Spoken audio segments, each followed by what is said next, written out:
Let's play World Racing 2. Credits, language, music manager. Is that new or was that... interesting.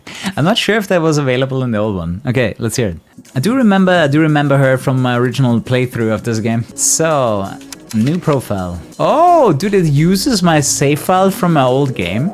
Or does it just remember... I think it just remembered my name, man. It's probably just taking the name from my PC, because I created a profile. Hey, we found Britney Spears. I'm not sure if those are the same dudes than before. My man, Ryan Cooper.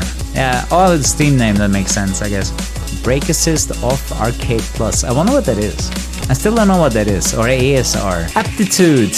Alright, you have one and all-inclusive holiday in a competition. Take the rental car for a test drive at the tour operator's expense. Don't mind if I do. We're going to Italy too, in our Tailfin 3.0.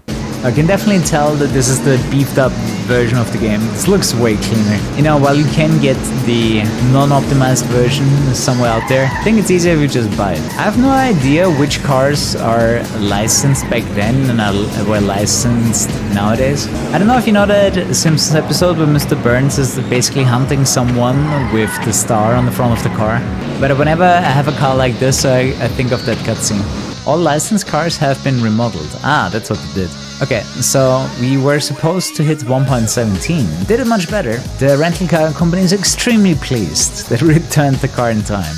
There will be more in the future. And we got autosave. Alright, off to Miami 9. In the Seagull. Well, that's definitely an SL S-Type 1. Ah, the Golf. I don't think this game has a perfect start mechanic, but every car still might have a preferred RPM for starting. You know what I like about games like World Racing is that you have tracks all around the world. Actually, they do also have free roam in all of these places, so if you just wanna run around, you can. You know what I just realized? There's an indicator on this side that tells you if you're going too fast or not for the corners. I think the first game where I really realized that was Blur had that. No, not Blur. Drive Club. Drive Club had indicators on the corners how fast you should take them. But they were actually not dynamic. Like, it wasn't actually calculating your current speed in the corner. It just had like green, yellow and red corners depending how fast you go. But this game actually calculates it and tells you, maybe you should brake. Also remember, it's really easy to crash out on the stuff that is everywhere on the map. Dude, I was always kind of impressed by the guys at Cinetic because they always paid attention to like driving physics and details, and the graphic was alright for the time. 680 FPS. Yeah, I think the game runs fine. It's one of those racing cars that has like only one rear mirror on the driver's side. When did the game initially come out? That's a good question. I don't know. But this is the Steam release that fairly recently released. So this is one of those games where I can tell you, yes, you can buy it. It's on Instant Gaming, it's on Steam, Classic Racing. This actually feels nice. Hey guys, Kuru here. Check out Instant Gaming for cheap game keys. Click the link in the description below. Complete the aptitude test before starting career mode. Alright, license examination. That's also a different, that's like the challenge series or something. Rookies head to head. Magazine Speedy! Asks you to test drive a car for a report, next edition. Choose the test track, but make sure you don't scratch the paint job. Alright, off to Italy. I don't have a frame rate limiter. How much is my GPU working? This is actually pulling more watt than most want. If you have no frame limiter on, like I'm rendering this game at 600 FPS right now. You know, I would say this is one of those games where it's just enjoyable to drive. You know, this has this hot pursuit feel about it, you know, just cruising over the tracks, but, you know, with more environment and more traffic, I would say. I can take something else though. Whoa. Oh, I remember this. It was the off-road thing. I gotta say, the game looks a bit more intense in this camera. I think I'll keep it. Extreme driving error. My poor Golf, dude. Extreme skill issue. I will say the game captures the sense of speed pretty nicely. That was a cow. I'm sorry. But what if that cow was supposed to be a milk cow? They usually don't taste too good. 120 horsepower on no weight? I was hoping that it also shows the weight. Oh yeah, in case you're wondering, they did add the Steam Workshop for mods. So there should be a shit ton of mods coming and probably already out for the people that get it on Steam. 5 exhausts looks cool, doesn't it? Honestly, I'm not sure if I remembered this car or if it was remodeled, but I might have just forgotten about it. Oh, the Touareg is now called the Temasek. Oh, that's a finish.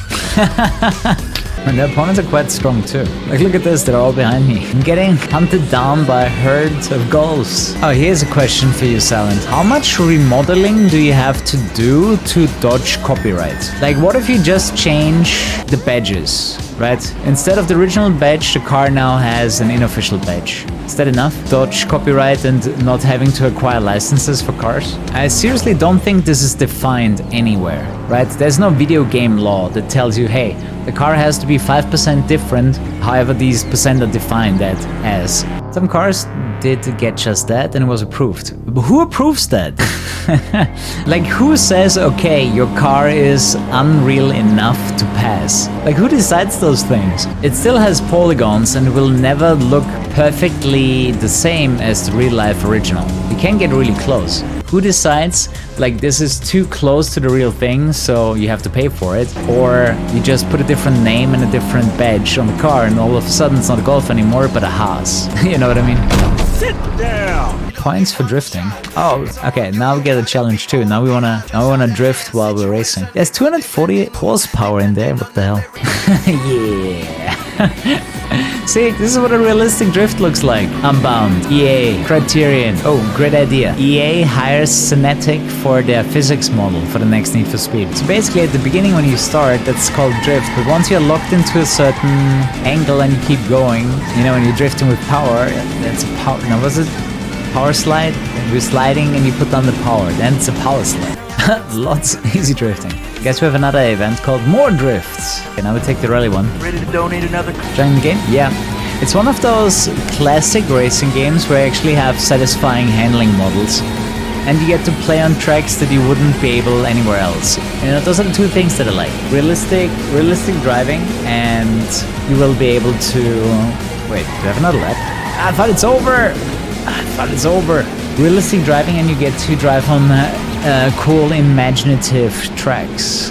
You know, like two things that you don't get in Need for Speed, honestly, right? Like you only have an open world in Need for Speed, and you do get this weird-ass break-to-drift handling everywhere. Ah, I got baited again. Ah, this happened to me last time too. The fucking bait. Ah, goddammit. I forgot. Don't think the game can bait me twice. Dude, that is so invisible though, if you don't know that it's there. One thing I like in newer games, when you have a percentage indicator where you are on your current lap, so you have an idea when the event is over. It's great for the first time. Big jumps will damage your suspension. Yeah, I remember this game being more realistic in those parts. Why? The AI is pretty bad at evading traffic, not gonna lie. Dude, you don't even get points for close calls. Why? Why are the NPCs getting so close to traffic if you don't even get bonus points for them? See all these glorious cuts you can take? Which I think is pretty fair and consider... Oh my god. One thing I have to say negatively though is the way you hit other cars and the car interactions is never in your favor. Like that always messes up the player more than the guy that you hit. It has race replays. Well, you can put that on the same level as like crash cutscenes. I find it interesting that you can pick like the race you wanna do. Oh. Can salvage this. Just gotta get past the cows and to the finish. That was not the finish, just a checkpoint. Especially look at the time calculation on the right. Like the game is not having the easiest time of its life in trying to calculate the distances to the opponents. Hey, I actually managed to not kill a cow. Are you proud of me? I did kill a sheep. I said I would stream until 11. Saved.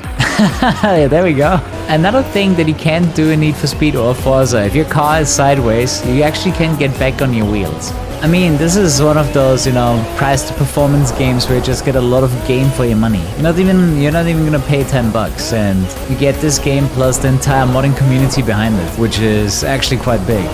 But yeah, I'm done for the day. Thank you so much for watching. Sleep tight. Do come back tomorrow for more, and good night. Bye bye.